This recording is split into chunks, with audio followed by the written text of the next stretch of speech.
There are many occupations. A farmer grows crops for us to eat.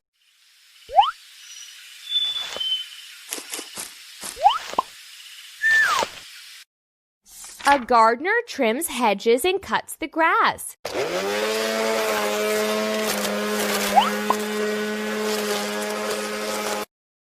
An electrician fixes electrical things. A handyman fixes doors and other broken things. A carpenter makes wooden furniture.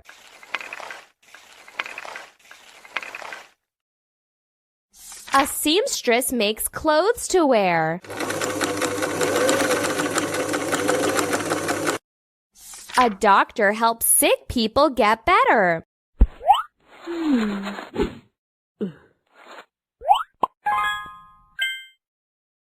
A teacher teaches students.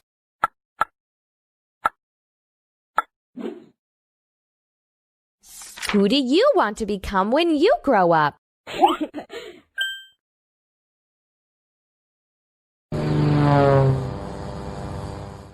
I Help My Mom. Written by Leo Chan. Illustrated by June Julie.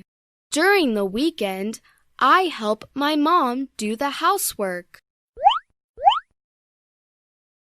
I help my mom clean the window. I help my mom wash the dishes. I help my mom sweep the floor. I help my mom take out the trash. I help my mom hang up the laundry. I help my mom water the plants. I help my mom do the cooking. My mom is happy. I am happy too. Gigi presents The Ant and the Dove. One day, an ant stopped at a riverbank to drink some water. He got too close. The river swept him in. He was about to drown when a dove spotted him. The dove tore off a leaf and dropped it into the river right next to the ant. The ant climbed onto the leaf and survived. "Thank you, Dove. I will always remember what you did for me," he said. One day the ant saw a man. He was pointing his gun at the dove who had saved the ant's life. The man was going to pull the trigger, and the ant racked his brains to think of something to save the bird. At the very last moment, the ant had an idea. He bit the man's leg. Ouch! The man yelled and missed the dove. The dove flew off and waved a thank you to the ant for saving his life. One good turn deserves another. Princess and the Pea.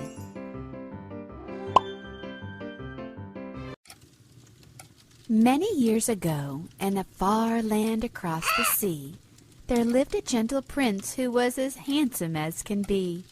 He had everything that he could want, a full and happy life. But there was one thing he wished for, to share it with a wife.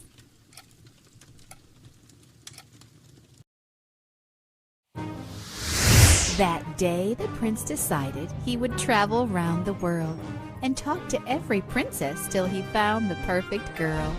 I'll cross the world from north to south. I'll look in every town.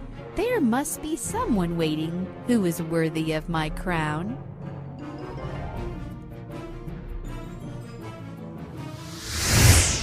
The first princess he met had such a smile so gay and bright. He thought, I like her very much. I think she may be right. But sometimes she would ask him to speak softly and not shout. Because her ears were so big, she heard everything too loud. The prince knew he couldn't stay so quiet all his life, and realized that this princess could never be his wife. The second princess that he saw was pretty, kind, and sweet. He said, "This must be the best princess I will ever meet." But when he took a closer look, he frowned in great despair. "I cannot put a crown upon a head that has no hair."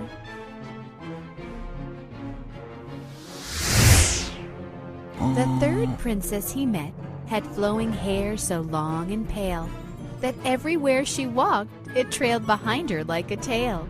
He thought, "I like this princess. She is beautiful and fair." But whenever he came close to her, he stepped upon her hair.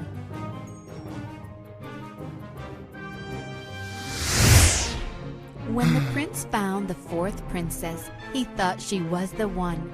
"I've found her. She's so delicate. At last my search is done." But when he looked at her legs, his face grew glum and blue. He'd never seen such giant feet, too big for any shoe.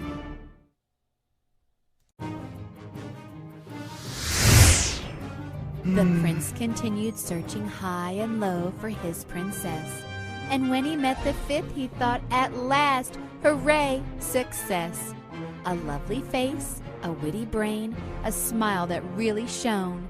But this princess was too short to reach the royal throne. Our poor prince finally went home and told his mom and dad, "I cannot find my princess," and he was a little sad. "I've searched the whole world over, under every tree and stone. I guess I'll never find her and must live my life alone." But as he told his parents of his searches high and low, there came a knock from the front door in the big hall below. "Could you please open up the door?" a voice asked, meek and thin. "I've come so far, and I'm a princess. Won't you let me in?"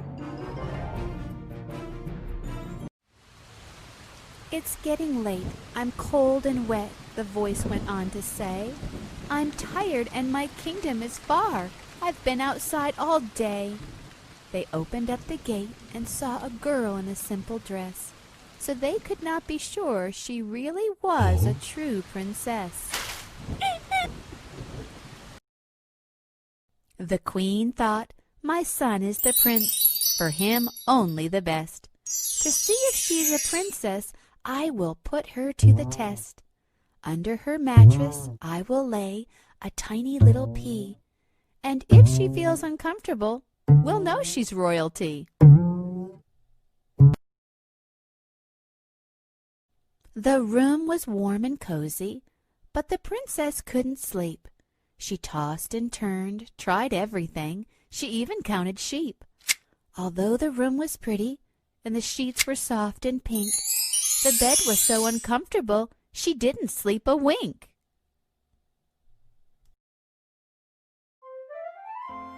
The next morning, as the sun filled the room with light, the poor princess could barely move after her sleepless night. She tried to hide her tiredness and be a pleasant guest, but everyone could see the princess hadn't had her rest.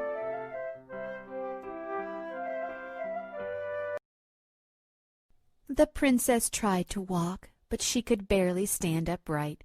Then suddenly the queen asked her, "My dear, how was your night?" She said, "The bed was full of lumps, I'm sorry to confess."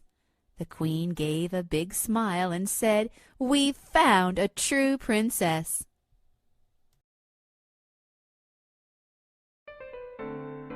The queen then told her maid, "Get me the royal seamstress, run, for we have finally found a princess suited for my son. We'll make fine shoes and hats and sew gold thread into her dress, and she will have a wardrobe suited for a true princess."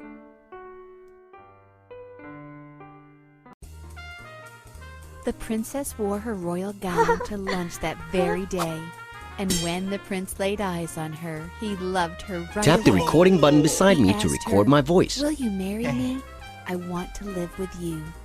She smiled and said, My darling prince, of course I will. I do.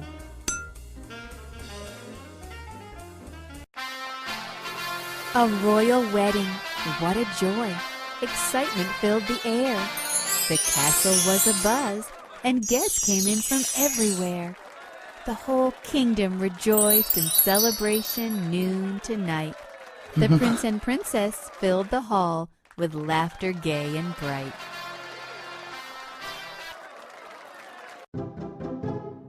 On their honeymoon, they traveled round the world together. The prince said, Bye-bye. "Traveling with my lovely wife is so much better." Where are they now? What happened next? Do you think you can guess? They lived happily ever after, the prince and the princess. The end. The Princess and the Pea.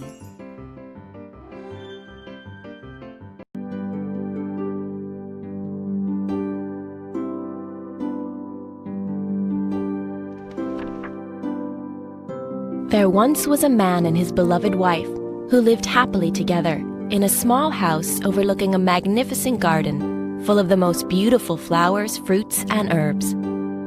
The only thing that could make them happier would be to have a child of their own.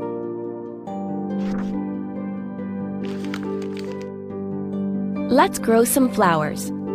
Drag the seed bag over the soil to plant some seeds. Then drag the watering can over the soil to water them.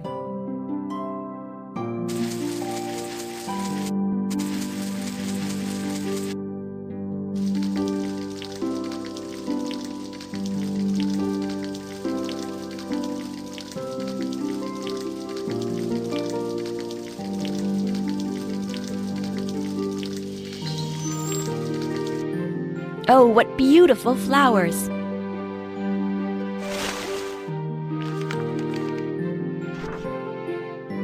The man's wife was quite taken with the beautiful flowers growing in the garden. She wished for them so much that one day her husband decided to venture into the garden to fetch some for her. He would have to be careful, though, for the garden belonged to an evil witch. Who knows what might happen if the witch discovered him there? Let's help the man pick some flowers and apples. Touch and move a flower to add it to the basket. Shake the trees by tapping them to collect some apples.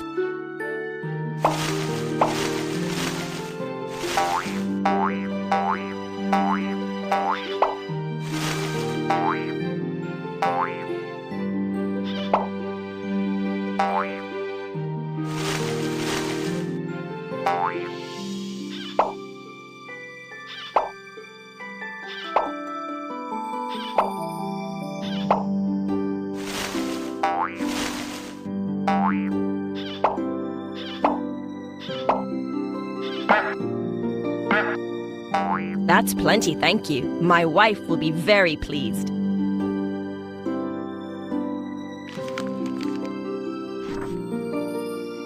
The man crept quietly out of the garden and returned home with a basket full of the most beautiful flowers and the ripest apples. His wife was so pleased. She took out their finest vase and considered how best to arrange the flowers. Let's pick some flowers and put them in the vase. Touch and move a flower to position it in the vase.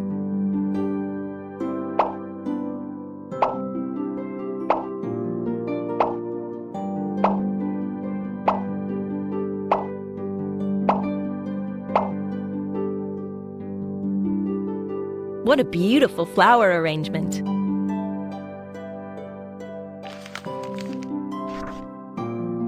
But still, she longed for more. Her husband vowed to fetch her some flower seed so that they could grow their own beautiful flowers.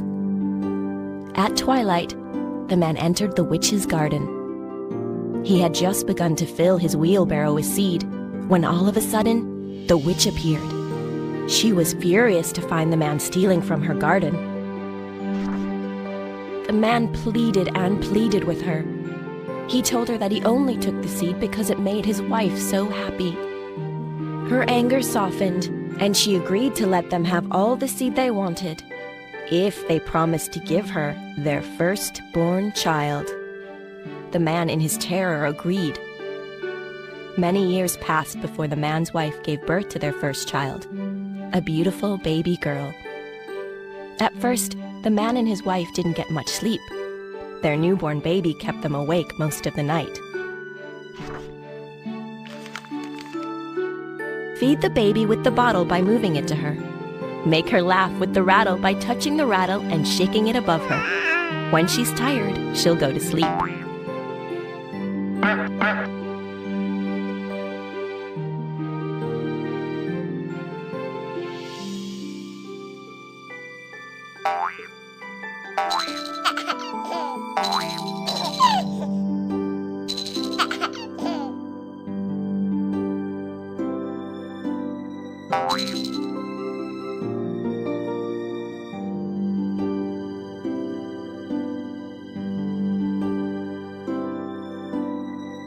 Aw, she's sound asleep.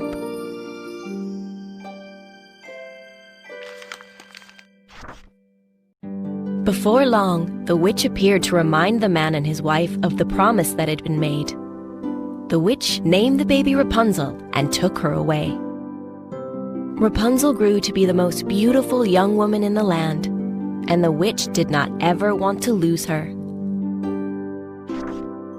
So, she locked Rapunzel away in a tall tower, hidden deep in the forest. The tower had no doors or stairs and was guarded by the witch's evil cat. When the witch wished to see Rapunzel, she would call, "Rapunzel, Rapunzel, let down your hair," so that she could climb up to the top of the tower. Rapunzel passed her days by playing music on her harp. Rapunzel has dropped her harp and music sheets. Help her pick them up. When she has her harp and music sheets, she will play a short tune.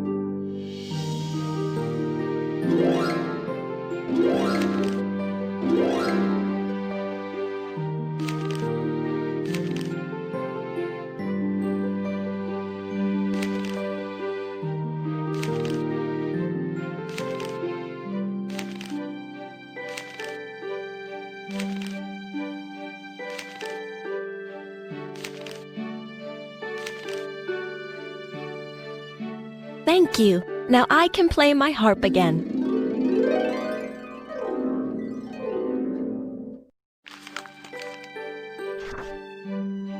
One day, a handsome prince was passing through the forest when he heard the most beautiful music.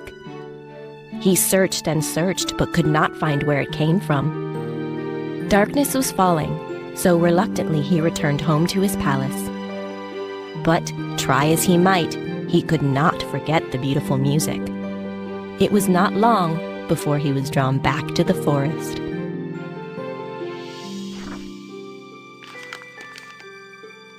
Guide the prince towards the tower by tapping on the musical notes.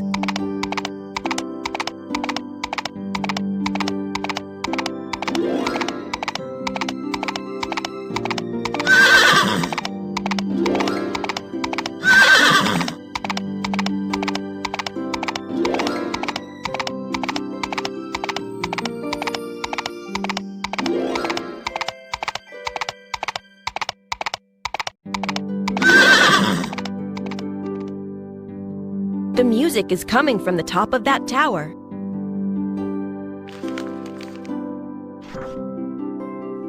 As the prince neared the tower, he caught sight of the witch and her cat. He quickly hid so as not to be seen by her. Silently he waited. "Rapunzel, Rapunzel, let down your hair," said the witch. Rapunzel had magnificent long hair, fine as spun gold, and when she heard the voice of the witch, she unfastened her braided tresses, wound them round one of the hooks of the window above, and let her hair down to the witch below. The prince watched in awe as the witch held on to Rapunzel's hair and climbed to the top of the tower. As soon as the witch had gone, the prince cried up to the top of the tower, "Rapunzel, Rapunzel, let down your hair." Immediately, her hair fell down, and the prince climbed up. Rapunzel gasped, "Who are you, and what do you want?" She had never seen a real prince before. "I am a prince from a palace not far from this forest," replied the prince softly, "and I've come here to discover who is playing such beautiful music." Rapunzel grew fond of the handsome prince. He agreed to visit her secretly every evening after the witch, who only came during the day, had left. One evening, Rapunzel and the prince decided to cook dinner together. Help Rapunzel and the prince cook a vegetable stew by passing them the ingredients they need.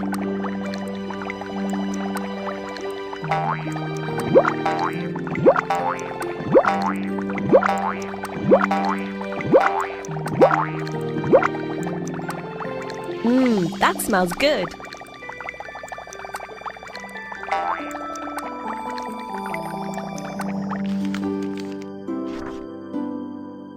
After dinner, the prince asked Rapunzel if she would marry him. She said she would, and laid her hand in his. All of a sudden, the witch appeared. She was furious to find the prince in the tower with Rapunzel. "I banish you to the dreaded Desert of Doom," screeched the witch to Rapunzel. In a flash, Rapunzel was gone. "And you," said the witch to the prince, "you shall never see your beloved Rapunzel again." The witch vanished in a puff of purple smoke, and the prince found himself alone in the forest. Determined to rescue Rapunzel, he set about readying himself for the journey ahead, the journey to the Desert of Doom.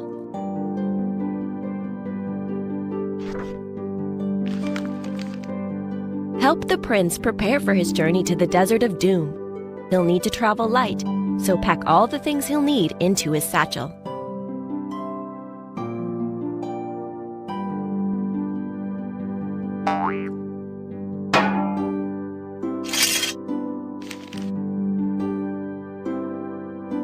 "I'm ready, let's go!"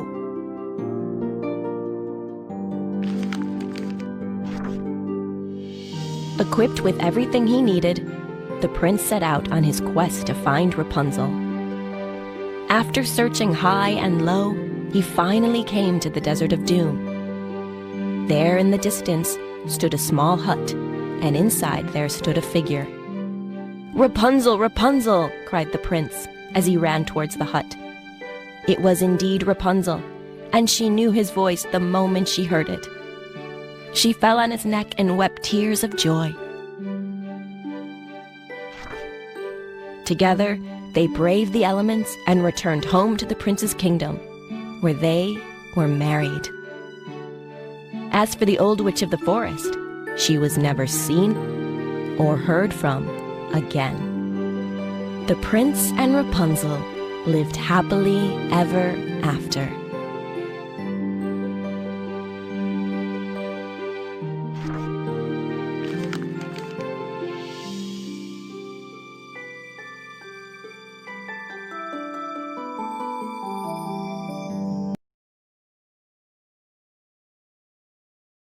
Once upon a time there was a boy called Jack. He lived with his mother. They were very poor. All they had was a cow. One morning, Jack's mother told Jack to take their cow to market and sell her. On the way, Jack met a man. He gave Jack some magic beans for the cow. Jack took the beans and went back home. When Jack's mother saw the beans, she was very angry. She threw the beans out of the window. The next morning, Jack looked out of the window. There was a giant beanstalk. He went outside and started to climb the beanstalk.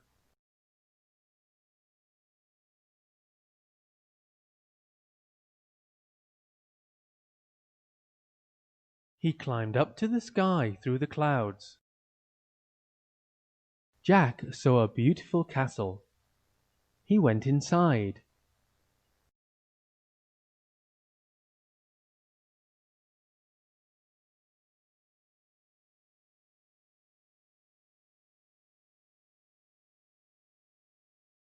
Jack heard a voice. Fee-fi-fo-fum. Jack ran into a cupboard. An enormous giant came into the room and sat down. On the table there was a hen and a golden harp. Lay, said the giant. The hen laid an egg. It was made of gold. sing, said the giant. The harp began to sing. Soon the giant was asleep.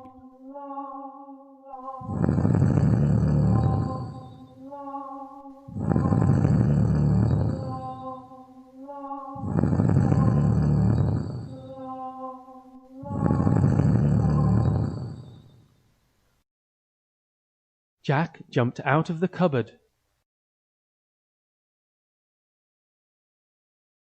He took the hen and the harp. Suddenly the harp sang.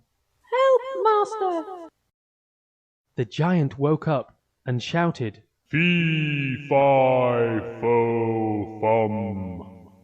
Jack ran and started climbing down the beanstalk. The giant came down after him.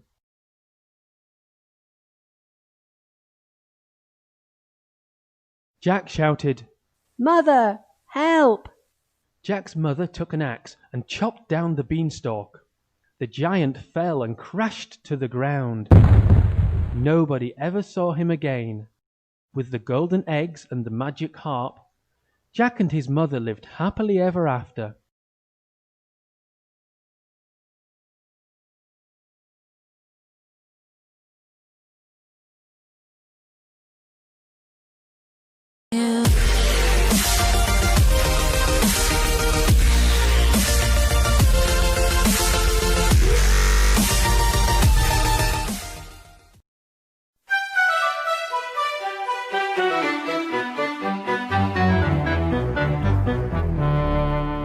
Sleeping Beauty. Read the story along with me and find out what happens. You'll know when it's time to turn the page when you hear this sound.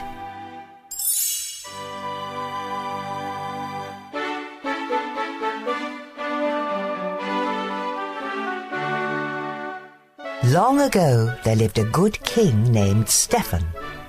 For many years, King Stephen and his queen wished and wished for a child. At last, their wish came true. The king and queen named their daughter Aurora. A great feast was planned to celebrate the birth of the new princess. Everyone in the kingdom came to the feast. King Hubert arrived with his son, Prince Philip. The two kings decided that one day Philip and Aurora would marry. That way our kingdoms will always be united, King Hubert told his son. 3 good fairies came to the feast. Each had a special gift for the princess. Flora waved her wand. I give you the gift of beauty. My gift shall be the gift of song, said Fauna. And my gift, began Merryweather. Suddenly, a blast of wind blew open the castle doors. A bright flame filled the room. Then the wicked fairy, Maleficent, appeared from the flame. You did not invite me to the feast, King Stephen, but I, too, have a gift for the princess. Maleficent pointed at the cradle. Before the sun sets on her 16th birthday, the princess will prick her finger on the spindle of a spinning wheel, and she will die. Seize that creature, shouted the king. But Maleficent disappeared in a cloud of smoke. Luckily, Merryweather still had her magical gift to give. The good fairy could not undo the evil spell, but she could soften it. Merryweather waved her wand. Sweet Aurora, she said, not in death, but just in sleep, the fateful prophecy you'll keep. From this slumber you shall wake, when true love's kiss the spell shall break. King Stefan had all the spinning wheels in the kingdom burned. If there are no spinning wheels, he told the queen, our daughter will be safe from harm. The three fairies knew Aurora still wasn't safe. Flora had an idea. The fairies would secretly raise the princess themselves in a cottage in the woods. And no magic, Flora told the others. Then Maleficent will never be able to find us. The fairies explained their plan to the king and queen. Reluctantly, the king and queen agreed. That night, 3 peasant women left the castle with a small bundle. The 3 women arrived at a cottage nestled deep in the forest. We must never call her Princess Aurora, Flora told the others. Her new name is Briar Rose. 16 happy years passed. Briar Rose grew into a lovely young woman. She did not know she was a princess, and she had never heard of the evil fairy. But Maleficent had not forgotten the princess. For years her soldiers had searched the kingdom. At last, they gave up. We checked every cradle, they told Maleficent. Fools, she shouted. You've been looking for a baby all these years. Maleficent turned to her pet raven. You are my last hope. Search for a maid of 16 with hair of gold. Go and do not fail me. The raven flew off into the night. The next day was Briar Rose's 16th birthday. The fairies wanted to surprise her with a party, so they sent her out of the cottage. We need berries, Fauna said. Lots of berries, added Flora. Don't hurry back, called Merryweather. The fairies set to work. Flora made a dress, Fauna baked a cake. This dress looks awful, declared Merryweather. The fairies needed a little magic. Meanwhile, Briar Rose was singing to the forest animals. She told them all about a prince she had met in her dreams. Nearby, Prince Philip was riding his horse. When he heard Briar Rose singing, the prince couldn't resist joining in. For a little while they sang and danced together. What is your name? Prince Philip asked. Why, it's... Just then, Briar Rose remembered that she was not allowed to talk to strangers. I have to go, she said quickly. When will I see you again? Asked the prince. He'd already fallen in love with Briar Rose. Tonight. I live in the cottage in the glen, she called as she hurried away. Back at the cottage, Fauna had fetched their magic wands. She waved her wand. Now the cake was perfect. Flora changed the dress she had made into a beautiful pink gown. It should be blue, said Merryweather. She made the dress blue. Pink, shouted Flora. The fairies kept changing the dress from pink to blue, and blue to pink. Pink and blue magic dust flew everywhere. Maleficent's raven saw the magic dust flying out of the chimney. He had found the princess. Back he went to tell Maleficent. Just then, Briar Rose returned to the cottage. Surprise! The fairies shouted. Oh, this is the happiest day of my life, cried Briar Rose. I met the most wonderful young man. He's coming here tonight. The fairies could see she was in love.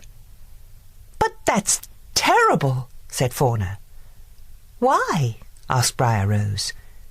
The fairies told Briar Rose that she was really Princess Aurora. She had to return to the castle that very night, and she had to marry a prince. Aurora was very unhappy. she would never see the young man she had met in the forest again. Yet everyone in the castle was happy.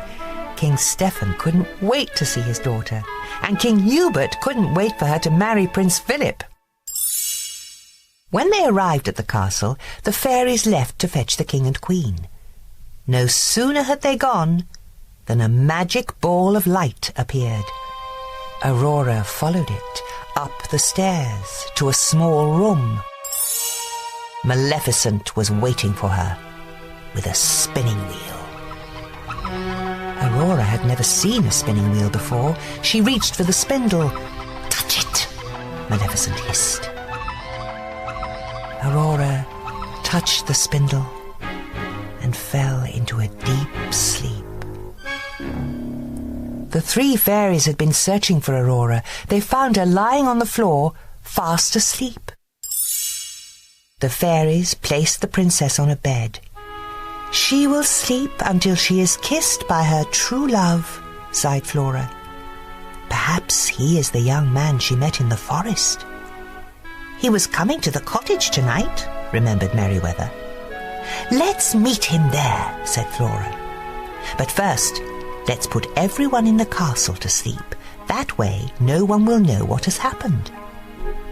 The fairies cast a spell over the entire castle. Soon, everyone was fast asleep. Prince Philip had already arrived at the cottage. He had decided to marry the girl he had met in the forest instead of Princess Aurora. Maleficent's soldiers were waiting for him. They tied up the prince and brought him to the Forbidden Mountains. Maleficent told Prince Philip that the girl in the forest was really Princess Aurora. She was sure he would never escape to wake his sleeping beauty. But the three fairies realized what had happened. They sneaked into the dungeon and freed the prince. "Take this magic sword and shield to protect you," said Merryweather. The prince set off to rescue the princess. Maleficent tried to stop him. She raised an enormous hedge of thorns around King Stephen's castle. But Prince Philip hacked his way through the thorns. The evil fairy was furious. She transformed herself into a fire-breathing dragon and tried to destroy the prince. Luckily, the magic shield protected him. Finally, the prince saw his chance. He threw the sword at the dragon's heart. That was the end of the dragon. And the evil fairy, too. The prince entered the palace yard. Everyone was sleeping. He raced up the stairs to the tower. He found Princess Aurora asleep on the bed. As soon as he kissed her, Aurora's eyes opened. The spell had been broken. Everyone else in the castle woke up too. The king and queen were very happy to see their daughter, and King Hubert was very happy to learn that the prince and princess were in love. The three fairies watched as the young couple danced across the floor. "I just love happy endings," sighed Fauna. Flora and Merryweather couldn't have agreed more.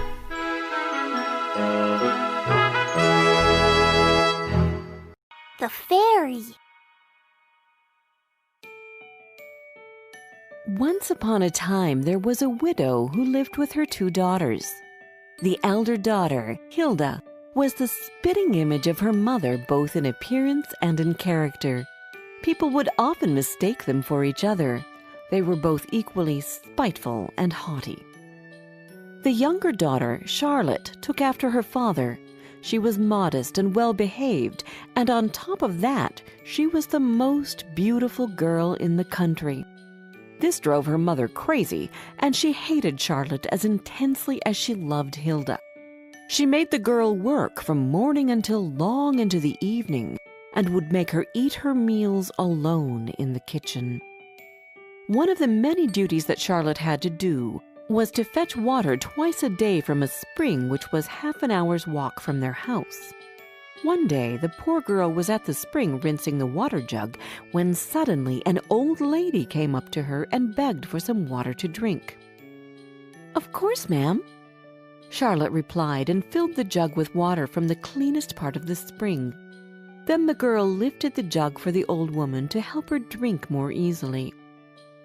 Charlotte didn't know that she was talking to a fairy who had taken the form of an old woman. When she had quenched her thirst, the fairy godmother spoke. I have never seen a girl like you. You are both kind-hearted and polite, but also very beautiful. You deserve to be gifted for this. So from now on, every time you open your mouth to speak, a flower or a precious stone will fall out of your mouth. When she arrived home, her mother started scolding her for having taken so long bringing water. Please, Mother, forgive me, please do, Charlotte said quietly, and 2 roses, 2 rubies, and 2 diamonds fell from her mouth. My child, what is happening? Are those diamonds that just came out of your mouth?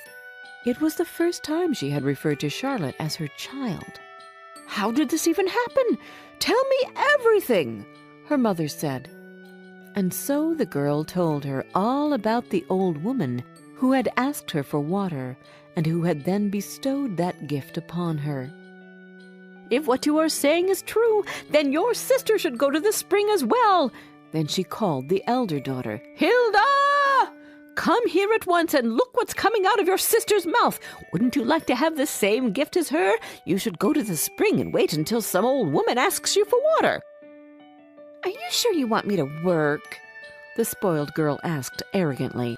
Am I sure? I am telling you that you are going to that spring and you are giving that woman water, and that's my final word. Now go and get the best jug we have and go. No, run to the spring, yelled her mother. Hilda took a silver jug and set off for the spring in a most unwilling manner.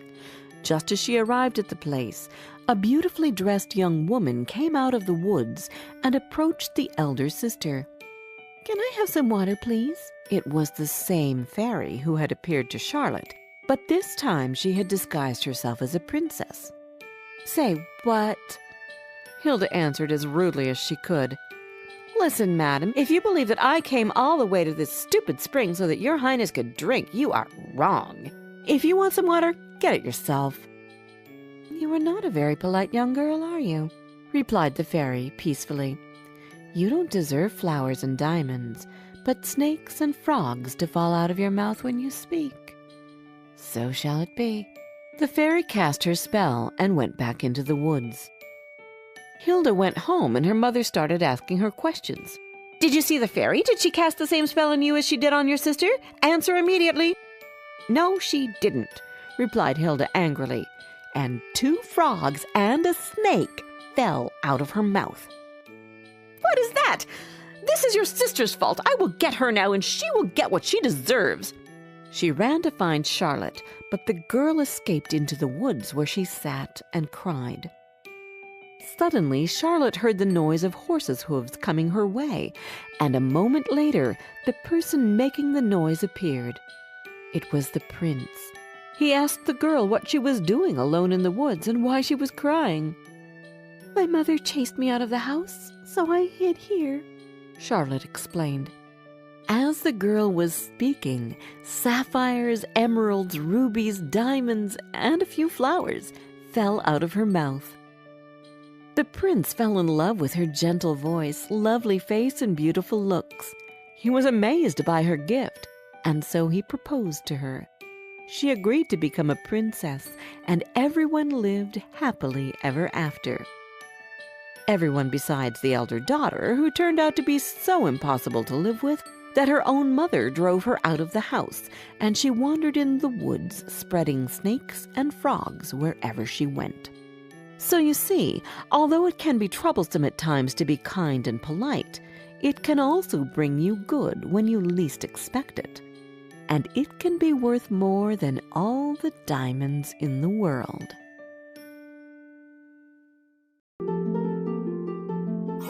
Tales with Gigi presents Alice in Wonderland.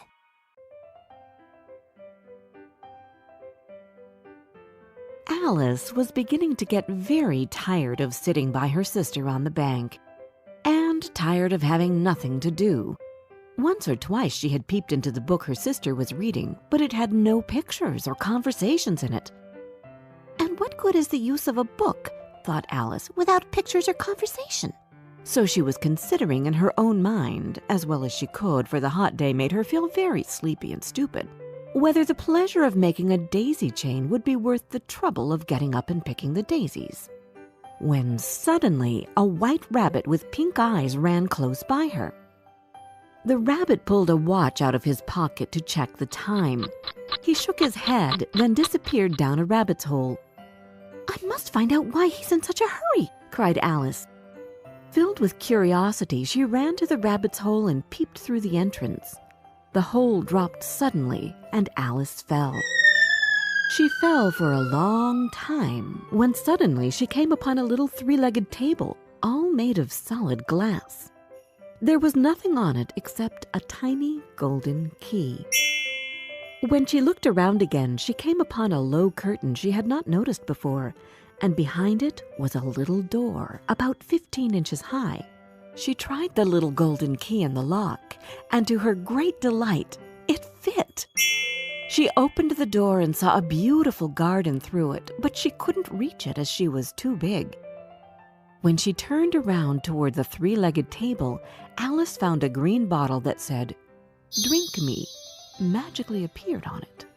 Out of curiosity, Alice took the bottle and drank the entire potion. Then she began to shrink until she was no bigger than a doll. She opened the door and quickly ran through it. "What a splendid garden!" she exclaimed. "Why, I'm no bigger than the insects that crawl on these flowers." But the excitement soon wore off. Alice grew bored with her tiny size. "I want to be big again," she shouted.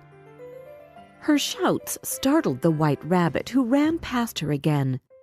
Mistaking her for his maid, he ordered, "Go to my cottage and fetch my gloves and fan." Alice was confused by the rabbit's behavior. "Maybe I'll find something at the cottage to help me find my way out," she said hopefully. As she was going out, she saw a piece of chocolate cake that was kept on a table by the doorway. Next to the cake was a note that read, "Eat me." "I'm so hungry," Alice said as she ate the cake. Suddenly, she felt strange and realized, "Oh no, I've grown larger than this house," she cried. "Get out of my way! You're blocking the door!" shouted the white rabbit. Alice managed to pick up his fan. Immediately, she began to shrink. But little did she know it was a magical fan which made her small again. "Oh no, I'll never get back up to the right size." She went looking for help. Soon she saw a green caterpillar dressed in a pink jacket. He was sitting on the top of a large mushroom, smoking a bubble pipe. "One side makes you big, the other side makes you small," he said to Alice before slithering away. "One side of what?" Alice called after him. "The mushroom, silly," he answered. Alice ate a piece of the mushroom. "Oh, thank goodness I'm growing," she cried. "But which way do I go?" "That path leads to the Mad Hatter. The other way leads to Les Marches Hare," said a voice. Alice turned to find a smiling Cheshire cat in a tree. "I'll see you later at the Queen's croquet game," he said before disappearing. There was a table set out under a tree in front of the house, and the March Hare and the Hatter were having tea at it. A dormouse was sitting between them, fast asleep, and the other two were using it as a cushion, resting their elbows on it and talking over its head. "Very uncomfortable for the dormouse," thought Alice. "Only, as it's asleep, I suppose it doesn't mind." The table was a large one, but the three were all crowded together at one corner of it. "No room! No room!" they cried out when they saw Alice coming. "There's plenty of room," said Alice indignantly, and she sat down in a large armchair at one end of the table. "Have some wine," the March Hare said in an encouraging tone. Alice looked all around the table, but there was nothing on it but tea. "I don't see any wine," she remarked. "There isn't any," said the March Hare. "Then it wasn't very civil of you to offer it," said Alice angrily. "It wasn't very civil of you to sit down without being invited," said the March Hare.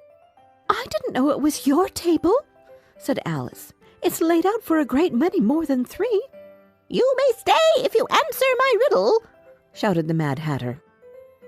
"Why is a raven like a writing desk?" Alice felt dreadfully puzzled. The Hatter's riddle seemed to have no sort of meaning in it, and yet it was certainly English. "Don't quite understand you," she said as politely as she could. "Have you guessed the riddle yet?" the Hatter said. "No, I give up." Alice replied, "What's the answer?" "I haven't the slightest idea," said the Hatter. "Nor I," said the March Hare. Alice sighed wearily. "I think you might do something better with the time," she said, "than waste it in asking riddles that have no answers." And she continued her walk. Suddenly, she found herself in the middle of a field where the Queen of Hearts was playing croquet. Her guards and gardeners were shaped like cards. One gardener had planted white roses by mistake and then painted them red. "Off with their heads!" shrieked the Queen. "I hate white roses!" Then she noticed Alice and asked her, "Have you ever played croquet?" "Yes," Alice timidly answered. "But I've never used a flamingo or a hedgehog." "Play with me," ordered the Queen, "and let me win, or I'll have your head." Alice tried her best to play well, but she had trouble with her flamingo. "Off with her head!" cried the Queen. Just then, a trumpet sounded in the distance, calling court to session. Everyone rushed into the courtroom. "Court is now in session," announced the White Rabbit. "Will Alice please come to the stand?" Alice took the stand and looked at the jury box, where the March Hare and the Mad Hatter were making noise. The Dormouse slept, and the Cheshire Cat smiled at her. "What's going on?" asked Alice. "You are guilty of stealing the delicious heart-shaped tarts," accused the Queen, "and now you must be punished. Off with her head! Off with her head!" yelled the Queen. "How silly," replied Alice. "I did not have the slightest idea what you were talking about. I was only playing croquet." Alice felt someone touch her shoulder. "Wake up! You've been sleeping for too long," said her sister softly. "I had a strange dream," said Alice. She told her sister about the White Rabbit, the Mad Tea Party, the Queen of Hearts, and the trial. But her sister wasn't paying attention. "You're reading again," mumbled Alice. As she stretched, Alice saw a little white rabbit with pink eyes scurry behind a tree.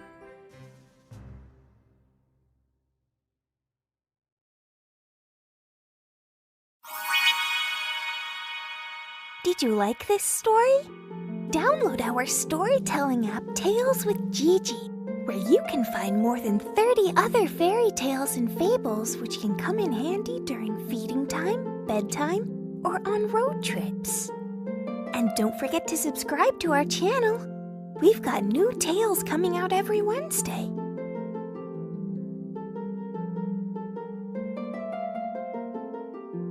Goldilocks and the Three Bears. Once upon a time, there lived a little girl whose name was Goldilocks. One day, she decided to go for a walk in the forest. While out walking, she lost her way and found herself at the house of the Three Bears. Inside the house, she came across a kitchen table with 3 bowls of porridge laid out. She tasted the porridge in the first bowl and found it was too hot. So she tried the porridge from the second bowl, which was too cold. Finally, she tried the third bowl and found that it was just right, so she ate it all up. When she had finished the porridge, Goldilocks felt tired and went to find somewhere to sit down. The first chair she found was too big. The second chair was still too big, but the third chair felt just right. As she sat down, the chair broke into many pieces. By now, Goldilocks was very tired, so she looked for somewhere to sleep. The first bed she found was too hard. The second was too soft, but the third bed was perfect, and she fell into a deep sleep. Just then the bears came back to their house from walking in the forest. When they came into the kitchen, they saw that someone had been eating their porridge. "Who's been eating my porridge?" growled Daddy Bear. "Who's been eating my porridge?" asked Mummy Bear. Finally, Baby Bear cried, "Who's been eating my porridge and eaten it all up?" Then the three bears spotted that someone had been sitting in their chairs. "Who's been sitting in my chair?" howled Daddy Bear. "Who's been sitting in my chair?" wondered Mummy Bear. Baby Bear cried, "Who's been sitting in my chair and broken it up into pieces?" The three bears ran up the stairs to check their bedrooms and saw that someone had been sleeping in their beds. "Who's been sleeping in my bed?" roared Daddy Bear. "And who's been sleeping in my bed?" growled Mummy Bear. Finally, Baby Bear cried, "Someone has been sleeping in my bed, and they are still in it!" Goldilocks was woken up by their shouting and was so scared she jumped out of the bed and ran out of the open window back into the forest. She ran home to her mother and vowed she would never again go for a walk in the forest alone. Did you like this story? Download our storytelling app, Tales with Gigi, where you can find more than 30 other fairy tales and fables which can come in handy during feeding time, bedtime, or on road trips. And don't forget to subscribe to our channel. We've got new tales coming out every Wednesday.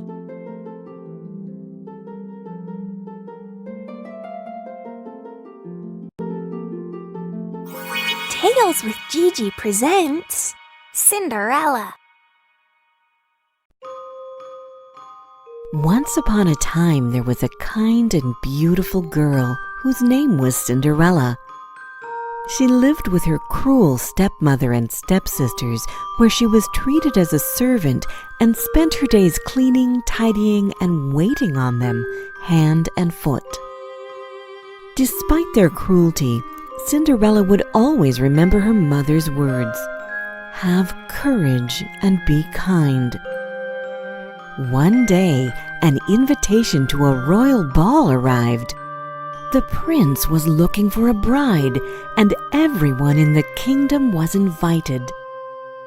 Her stepmother immediately ordered new gowns to be made for herself and her daughters. Cinderella worked day and night to prepare the new dresses in time. On the day of the ball, as they were preparing to leave, Cinderella came down the stairs in a dress she had made for herself. Her stepmother and stepsisters were so angry to see her looking so beautiful, they tore up the dress and left without her. Left alone, Cinderella began to cry when all of a sudden her fairy godmother appeared. "Do not cry, my child. You shall go to the ball," she said. "But I do not have a dress to wear," cried Cinderella. Her fairy godmother waved her magic wand, and at once Cinderella's rags turned into a beautiful new ball gown. Then her fairy godmother found 6 mice playing in the pumpkin patch. She touched them with her magic wand, and the pumpkin turned into a beautiful coach, and the mice into 4 white horses and 2 coachmen. When everything was ready, Cinderella waved goodbye to her fairy godmother, who said, "The magic will only last until midnight. You must reach home by then." When she entered the ballroom, the guests were struck by her beauty, and her stepmother and stepsisters did not know who she was. The prince asked Cinderella to dance, and she was overjoyed. The prince and Cinderella danced all evening until Cinderella noticed the clock approaching midnight, and she remembered her godmother's words. "I must go," she told the prince as she fled from the ballroom. As she ran down the steps of the palace, one of her glass slippers fell off, but Cinderella did not stop to pick it up. She returned home just as the clock struck 12. Her coach turned back into a pumpkin. Her horses became mice, and she was wearing rags once more. Her stepmother and stepsisters arrived home shortly afterwards and were full of talk of the beautiful girl who had danced all night with the prince. The prince had fallen in love with Cinderella the moment he saw her, but he did not even know her name. He picked up her glass slipper from the steps and declared, "I will marry the girl whose foot fits this slipper." The prince and his servants took the glass slipper to every house in the kingdom, but it did not fit any of the women who tried it on. Cinderella's stepsisters tried to squeeze their large feet into the dainty shoe, but the servant was afraid it might break. Cinderella's stepmother would not let her try on the slipper, but the prince said, "Wait, let her try it." The slipper fit Cinderella's foot perfectly, and the prince realized this was the beautiful girl he had danced with at the ball. The prince had found the girl he was looking for. They were married and both lived happily ever after.